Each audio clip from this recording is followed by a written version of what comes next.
ఇక మరొక హదీస్ రియాదు సాలిహీన్లో 20 నంబరవ హదీస్ పశ్చాత్తాపం యొక్క ఈ అధ్యాయంలో చాలా మషూర్ హదీస్, చాలా ప్రాముఖ్యత పొందినటువంటి హదీస్. హజరత్ Abu Saeed Saad bin Malik bin Sinan Khudri, ఈయన్నే అబూ సయీద్ ఖుద్రీ అంటారు. ఆయన యొక్క కథనం ప్రియ ప్రవక్త సల్లల్లాహు అలైహి వసల్లం గారు ఈ విధంగా ప్రబోధించారు. పూర్వపు కాలంలో ఒక వ్యక్తి ఉండేవాడు. అతను 99 హత్యలు చేశాడు. ఆ తర్వాత అతనికి తను చేసినటువంటి పనుల మీద పశ్చాత్తాపడాలనిపించింది. తన మీద తనకే ఆయన చేసినటువంటి పనుల మీద విరక్తి కలగడం జరిగింది.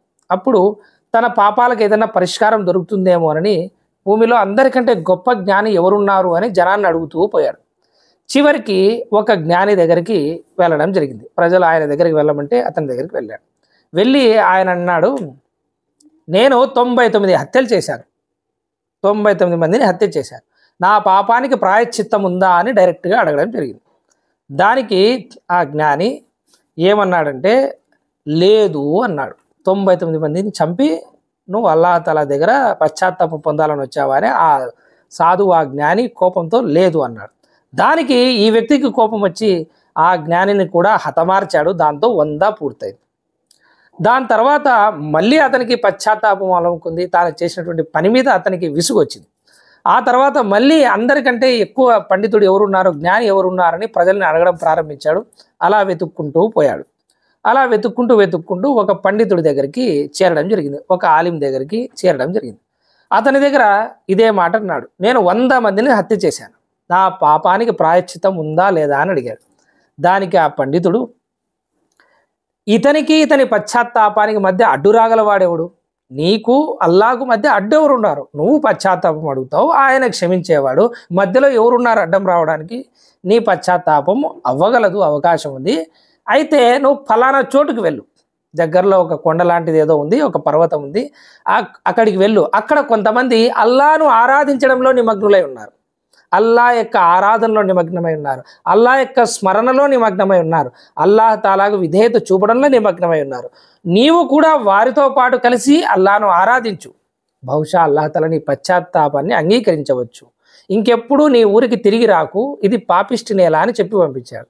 అంటే ఇక్కడ ఉంటే నువ్వు ఇదే విధమైనటువంటి పాపాలు చేస్తావు, పోయి ఆ మంచి వాళ్ళ దగ్గర కూర్చో, వాళ్ళతో పాటు కలిసి ఆరాధన చేయి, వాళ్ళతో పాటు అల్లాహ్ తాలా యొక్క ఆరాధన చేయి, అల్లాహ్ తాలా నీ పశ్చాత్తాపాన్ని ఆమోదించేటువంటి అవకాశం ఉంది అని చెప్పి పంపడం జరిగింది.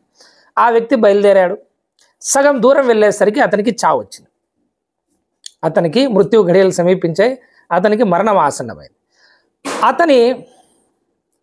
అతని యొక్క ఆత్మను ఖైదు చేయడానికి రెహమత్ ఫరిష్తాలు అంటే కారుణ్యపు దైవదూతలు రావడం జరిగింది, మరియు అజాబ్నిచ్చే ఫరిష్తాలు అంటే శిక్షించేటువంటి ఫరిష్తాలు కూడా రావడం జరిగింది. వారి మధ్య గొడవ కూడా ప్రారంభమైంది. ఈ వ్యక్తి తౌబా చేసుకునే ఉద్దేశంతో, పశ్చాత్తాపం ఉద్దేశంతో తన నేలను విడిచి అక్కడికి ప్రయాణం సాగించాడు కాబట్టి మేము ఖైదు చేస్తామని కారుణ్య దైవదూతలు వాదిస్తే, లేదు ఇతను ఇంకా తౌబా చేసుకోలేదు కదా అని చెప్పేసి మేము శిక్షించాలి, ఇతను 100 హత్యలు చేశాడని చెప్పేసి శిక్షించే ఫరిష్తాలు రావడం జరిగింది. ఒక రివాయత్ ప్రకారం అంతలోనే ఒక దైవదూత మానవ రూపంలో అక్కడికి వచ్చాడు. ఇరుపక్షాల దూతలు ఆ వ్యక్తి మధ్యవర్తిత్వాన్ని అంగీకరించారు. అంటే ఇటుపక్క దైవదూతలు రెహమత్ ఫరిష్టాలు, ఇటుపక్క అజాబ్ ఫరిష్టాలు ఇద్దరు ఆ వ్యక్తి యొక్క మధ్యవర్తిత్వాన్ని అంగీకరించారు. అప్పుడు అతను ఏమన్నాడంటే, ఈ 2 ఊళ్ళ మధ్య దూరాన్ని కొలవండి. అంటే ఆ వ్యక్తి చనిపోయాడు కదా, అక్కడి నుంచి ఇటుపక్క ఎంత డిస్టెన్స్ ఉంది, ఇతను ఆ పర్వతం మీద ఎవరైతే అల్లా ఆరాధనలో నిమగ్నమై ఉన్నారు కదా, ఆ పర్వతానికి మధ్య ఎంత డిస్టెన్స్ ఉంది కొలవండి అన్నాడు. ఏ ఊరు దగ్గరగా ఉందో దానికి అనుగుణంగానే అతనితో వ్యవహరించడం జరుగుతుంది అని. అంటే ఇతని పాపిష్టి నేల కనుక దగ్గరగా ఉంటే ఇతను చనిపోయినటువంటి స్థానం, అతన్ని శిక్షిస్తాం. లేదా ఇటుపక్క తక్కువ ఉంటే మేము రెహమత్ ఫరిష్తాలకు అప్పగిచ్చేసి మీరు తీసుకోండి, అతని మీద కారుణ్యం చూపండి అని ఆ మధ్యవర్తి ఫైసలా చేయడం జరుగుతుంది, తీర్పునివ్వడం జరుగుతుంది. కొలిచి చూస్తే ఆ వ్యక్తి పోదలుచుకున్న ఊరే దగ్గరగా ఉంది. అంటే ఆ వ్యక్తి యొక్క శవం ఎక్కడికి దగ్గరగా ఉంది, ఏ పర్వతం వైపు అల్లా ఆరాధనలో నిమగ్నమైనటువంటి ఆ వ్యక్తుల వైపు పోవడానికి నిశ్చయించుకున్నాడో అక్కడికే దగ్గరగా ఉన్నాడు అనమాట. కాబట్టి దాంతో కారుణ్య దూతలు అతన్ని తమ ఆధీనంలోనికి తీసుకున్నారు. ఇది బుఖారీ ముస్లిం హదీస్. అయితే మరొక రివాయత్లో సహీ ఉల్లేఖనంలో ఏముందంటే, కొలిచి చూసిన తర్వాత అతను ఆ సజ్జనుల యొక్క కొండకు, ఆ పర్వతానికి, వారి యొక్క ప్రాంతానికి ఒక జానెడు తక్కువగా ఉన్నట్టు తేలింది. దాంతో అతన్ని మనుషుల్లో అంటే ఆ సజ్జనుల్లో చేర్చడం జరిగింది.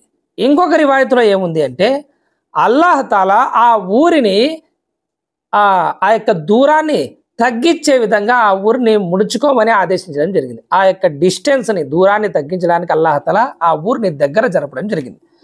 ఇది కూడా ఒక రివాయత్ ఉంది. దాని తర్వాత కొలిచి చూస్తే ఆ ఊర్ల మధ్య దూరం ఏదైతే ఉందో అతను వదిలేసి వచ్చినటువంటి ఊరు అది దూరంగా ఉంది. ఈ ఊరు ఏదైతే అతను పోదలుచుకున్నాడో ఇది దగ్గరగా ఉంది. ఇది అల్లాహ్ ఆజ్ఞతో జరిగిందని మరొక ఉల్లేఖనంలో కూడా ఉంది. ఇవన్నీ కూడా మీకు ఉల్లేఖనాలు ముస్లింలో ఒకదాని తర్వాత ఒకటి వస్తాయి. ఈ విధంగా అల్లాహ్ తాలా యొక్క మహిమతో, అల్లాహ్ తాలా యొక్క కరుణతో, అల్లాహ్ తాలా కృపతో అతని యొక్క శవం అనేది ఎక్కడికైతే పశ్చాత్తాపం చేసుకోవడానికి బయలుదేరాడో దానికి దగ్గరగా అల్లాహ్ తాలా జరపడం జరిగింది.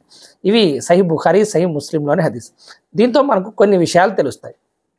ఒకటి ఏమిటంటే ఎప్పుడు కూడా నా యొక్క తౌబా కబూల్ అవుతుందా లేదా, అంగీకరించబడుతుందా లేదా అనేటువంటి సందేహం రాకూడదు.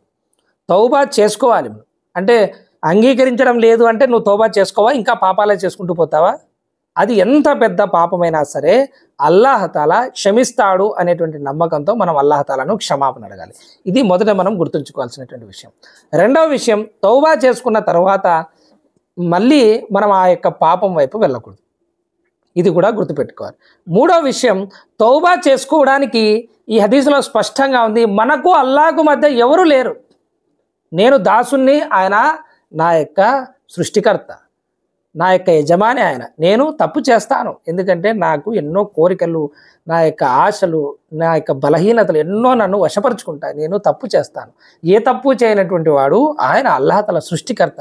కాబట్టి దాసుడు తప్పు చేస్తాడు. దాసుడు తప్పు చేసినప్పుడు మన్నింపుని అడిగితే అల్లాహ్ తాలా దాన్ని మన్నిస్తాడు.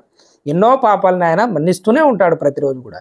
కాబట్టి అల్లాహ్ మరియు తన దాసునికి మధ్య ఉన్నటువంటి ఈ యొక్క బంధం ఏదైతే ఉందో, అల్లాహ్ తాలా యొక్క కుర్బు, దగ్గరతనాన్ని మళ్ళీ ఎప్పుడైతే సంపాదించుకోవాలని దాసుడు కోరుకుంటాడో అతడు తౌబా చేసుకోవాలి, ప్రాయశ్చిత్తం చేసుకోవాలి. తన పాపాలకు అతను తౌబా చేసుకోవాలి. అల్లాహ్ తాలా యొక్క బార్గాలో, అల్లాహ్ తాలా సన్నిధిలో అతను సజ్దా చేసి ఏడుస్తూ తన యొక్క నివేదనను అల్లాహ్ తాలాకు విన్నవిస్తే అల్లాహ్ తాలా మన్నించడం జరుగుతుంది. ఈ యొక్క ఉద్దేశం మనసులో పెట్టుకొని కోరుకోవాలి. అంతే తప్ప మధ్యలో ఎవరినో లాగాలని చూసేటువంటి ప్రయత్నాలు చేయకూడదు. ఈ విషయం కూడా గుర్తుపెట్టుకోండి.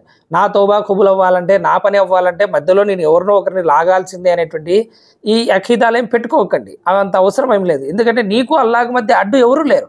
ఆయన నీ యొక్క మొరను వింటాడు, ఆయన నీ యొక్క పిలుపును వింటాడు, ఆయన నీ యొక్క ప్రార్థనను ఆలకిస్తాడు, ఆయన నువ్వు చేసుకునేటువంటి తౌబాను కబూల్ చేస్తాడు. ఆయనకి ఇష్టమైతే చేస్తాడు, ఆయనకి ఇష్టం లేకపోతే లేదు. కాబట్టి నువ్వు అల్లాహ్ తాలాను తౌబా చేసుకో. కాకపోతే ఈ హదీస్లో చెప్పిన విధంగా మనిషి ఎప్పుడు కూడా చూడండి, తాను ఏ పరిస్థితుల్లో ఉన్నాడో, ఏ సమాజంలో ఉన్నాడో, ఎటువంటి వ్యక్తుల మధ్య ఉన్నాడో రాను రాను అతని యొక్క బుద్ధి, అతని యొక్క అలవాట్లు, అతని యొక్క దినచర్య మొత్తం కూడా ఆటోమేటిక్గా మారుతూ వస్తూ ఉంటుంది.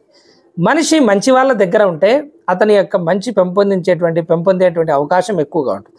అదేవిధంగా ఎక్కడైతే అల్లాహ్ తాలా యొక్క సజ్జనులు ఉంటారో, అల్లాహ్ తాలా యొక్క మంచి దాసులు ఉంటారో, ఎక్కడైతే అల్లాహ్ ఆరాధన జరుగుతూ ఉంటుందో, ఎక్కడైతే అల్లాహ్ తాలా స్మరణ జరుగుతూ ఉంటుందో అటువంటి చోటుకి వెళ్ళి, అల్లాహ్ తాలా తన కారుణ్యాన్ని కురిపించేటువంటి చోటుకు వెళ్ళి మన యొక్క ప్రాయశ్చిత్తం చేసుకోవడం కానీ, లేదా అటువంటి సజ్జనుల దగ్గర మనం మెలగడం కానీ, అటువంటి వాళ్ళ దగ్గర మనం కూర్చోవడం కానీ, మన యొక్క ఆరాధనలు జరపడం అన్నీ కూడా మన యొక్క తౌబాకు, అల్లాహ్ తాలా యొక్క కారుణ్యానికి కారణమవుతాయి. ఈ విషయం కూడా మనం గుర్తుపెట్టుకోవాలి. కాకపోతే ఇక్కడ హదీస్లో చెప్పబడింది, అక్కడ వాళ్ళు బతికున్నారు, అక్కడ ఆరాధన చేస్తూ ఉన్నారు. ఇటువంటివి మీరు వెతకండి. ఏ మస్జిద్లో ఆరాధనలు బాగా జరుగుతున్నాయి, మన జ్ఞానం సంపాదించుకోవచ్చు, లేదా ఏదైనా మదరసా జరుగుతుందా, లేదా ఎవరైనా సజ్జనులు ఉన్నారా జ్ఞానం నేర్పించే వాళ్ళు, ఇటువంటి వాళ్ళ దగ్గరికి వెళ్ళండి. మీ యొక్క బాధ ఏమన్నా ఉంటే చెప్పుకోండి, దానికి ఏదైనా పరిహారం చూసుకునేటువంటి ప్రయత్నం చేయండి.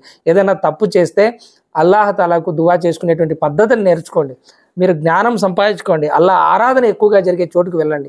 ఇటువంటి చోటుకు వెళ్ళి మీ యొక్క బాధల్ని అల్లాహ్ తాలాకు చెప్పుకోండి, మీ యొక్క తప్పుల్ని చెప్పుకోండి.